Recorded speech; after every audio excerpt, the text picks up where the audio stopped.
আজকের ব্লগটা শুরু করলাম আমি আমার ঠাকুরঘর থেকে। হ্যালো এভরিওয়ান, আমি পূজা তোমাদের সাথে শেয়ার করতে চলে এলাম আবারও একটা নতুন ব্লগ ভিডিও।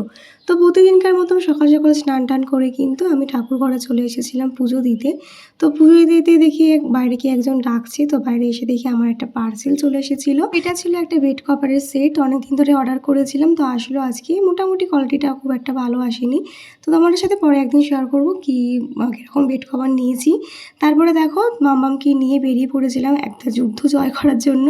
তো এখন ওকে হেয়ার কাটিং করতে নিয়ে এসেছিলাম, দুখানা পার্লার করার পর লাস্টে এই পার্লারটায় আসলাম। তো যতই ভালো পার্লারে আসি যাই করি, ওর চুল একদমই কাটতে চায় না, দেখতেই পাচ্ছ। ওনাকে এটা পরাতে দিল না, তারপরে অনেক কষ্ট করে ওর পেছনের হেয়ার কাটটা করা হয়েছে। তো আমাদের পয়সাটাই বেকার গেছে, সেরকম একটা ভালো ফিনিশিং আনতে পারিনি, কারণ মাম্মাম চুলে হাত দিতেই দিচ্ছিল না। তো এখনও অবধি ঠিক ছিল, এরপরে মুহূর্তটা আমি আর ক্যামেরাতে ক্যাপচার করতে পারিনি, কারণ মাম্মাম চুলে হাত দিতেই দিচ্ছিল না। যাই হোক, অনেক যুদ্ধ করার পর হেয়ার কাটিংটা করার পরে বাড়ি এসে স্নান টান করিয়ে দিয়ে আমি চলে এসেছিলাম রান্নাঘরে। তো আজকে তোমার দাদাভাই ডে অফ ছিল, ডে অফ না, আজকেও ছুটি নিয়েছিল, তাই কিন্তু আজকে বাড়িতে অনেক রকম রান্না হচ্ছে। যেহেতু নববর্ষেতেও ছুটি পাইনি, তাই নববর্ষের রান্নাই আজকে হচ্ছে বলতে পারো। তো প্রথমে করছিলাম ওখানে এঁচোড় চিংড়ি, যেটা আমি ভালো করি, আমার হাতে সবাই খেতে খুব পছন্দ করে।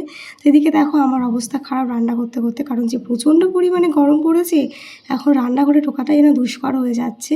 তো এদিকে এঁচোড় চিংড়িটা হয়ে গেছিলো। এখানে তোমার দাদাভাই নিয়ে এসেছিলো আজকে স্টমাক মেটে, এটা কারা কারা খেতে পছন্দ করো। তো আমরা সেরকম একটা খাই না, আজকে প্রথমেই নিয়ে আসলো। তো দেখো এখানে এঁচোড় চিংড়িটা আমার হয়ে গেছে। তারপরে কিন্তু আর কোনো রকম ভিডিও ক্লিপ নেওয়া হয়নি, একদম লাঞ্চ টেবিলে চলে আসলাম। তো চলো তোমার সাথে শেয়ার করি আজকে আমাদের মেনুতে কী কী ছিল। আজকে ছিল মেনুতে টক ডাল, আর হচ্ছে টমেটো চচ্চড়ি, চুনো মাছ দিয়ে, এঁচোড় চিংড়ি, স্টমাক মেটে দিয়ে একটা চচ্চড়ি আর কি। আর দেখতেই পাচ্ছ, তো এটাই ছিল আজকে আমাদের লাঞ্চ মেনু। আজকে কিন্তু অনেক কিছু রান্নাবান্না হয়ে গেছিলো, বলতে পারো আজকে আমাদের নববর্ষে রান্নাবান্না হলো। তারপরে কিন্তু দুপুরে তিনজনে মিলে একটা ঘুম দিয়ে একটু রেডি হয়ে নিয়েছিলাম। তো আজকে একটু বেরিয়েছিলাম দরকারি, আমাদের নববর্ষ চলে গেছে, তবে কেনাকাটা কিন্তু আমাদের এখনও শেষ হয়নি। তো চলো ভিডিওটা সাথে থাকলে জানতেই পারবে কার জন্য কি কিনতে যাচ্ছি। তো যেহেতু আমার খুব ঠান্ডা লেগেছে, তাই গলার অবস্থাটা খুবই খারাপ, তো সবাই একটু ম্যানেজ করে নিও। তো দেখো মাম্মাম তো রেডি হয়ে নিয়েছে, এখন ওর পাপা গাড়ি বার করে নিয়েছে। তো গাড়িতে বসে কিন্তু আমরা তিনজনে মিলে রওনা দিয়ে দিলাম, যাচ্ছি একটু মার্কেটে। নববর্ষতে আমার মাকে বা আমার শাশুড়ি মাকে কিছু দেওয়া হয়নি, সেরকমভাবে যেরকম পছন্দ হয়নি বলে আর কিনিনি, তাই কিন্তু আজকে যাচ্ছি কিনতে।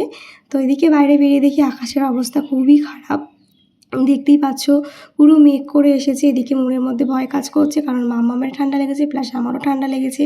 যদি বৃষ্টি নেমে যায় দুজনেই ভিজবো, দুজনের আরও ঠান্ডা লেগে যাবে। যাই হোক, ঠাকুরের নাম নিয়ে কিন্তু তাড়াতাড়ি করে মার্কেটের দিকে এগিয়ে গেলাম।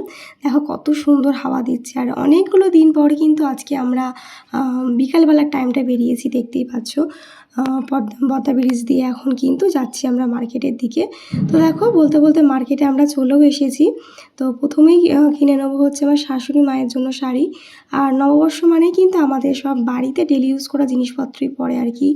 যাই হোক, তো চলে এসেছিলাম একটা দোকানে, সেখান থেকে আমার মা যেহেতু শাড়ি পরে না, তাই মায়ের জন্য নিয়েছিলাম নাইটি, আর শাশুড়ি মায়ের জন্য নিয়েছিলাম শাড়ি। তো দেখো এখানে অনেক রকম শাড়ি দেখিয়েছিল, সেখান থেকে আমরা বাটিকের শাড়ি নিয়েছিলাম। তো শাড়ি তো কেনা হয়ে গেছে, তারপর দেখো এখানে দেখছিলাম জুতোর সেল দিচ্ছিলো, তাই এখান থেকে কিন্তু আমার জন্য একটা ডেলি ইউজ করার একটা জুতো নিয়েছিলাম, যেটা তোমার দাদাভাই পছন্দ করে দিল।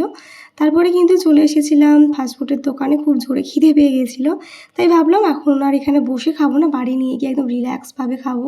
তো দেখো এই ফাস্টফুডের দোকানটার পাশেই কিন্তু খুব সুন্দর একটা টেডি হাউস আছে, যেখানে কত সুন্দর সুন্দর টেডি। তো আমরা চাউমিনটা প্যাক করে নিয়েছিলাম, আর এখানে কাটলেট একটা নিয়েছিলাম, যেটা তোমার দাদাভাই আর আমি মিলে খেলাম। তো কাটলেটটা কিন্তু আমার বেশ ভালোই লেগেছে, প্রথমবার খেলাম এই দোকানে। এই দোকানের চাউমিন বলো বা কাটলেট, সবটাই আমার খুব ভালো লেগেছে, ভীষণ ভালো ছিল।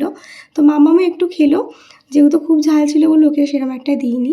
তারপরে কিন্তু কাটলেট খেয়ে চাউমিন নিয়ে সোজা বাড়িতে চলে আসলাম। তো চলো তোমাদের সাথে শেয়ার করি শাশুড়ি মায়ের জন্য কী কিনলাম। তো শাশুড়ি মায়ের জন্য কিনেছিলাম এই বাটিকের শাড়িটা, কেমন হয়েছে অবশ্যই জানিও।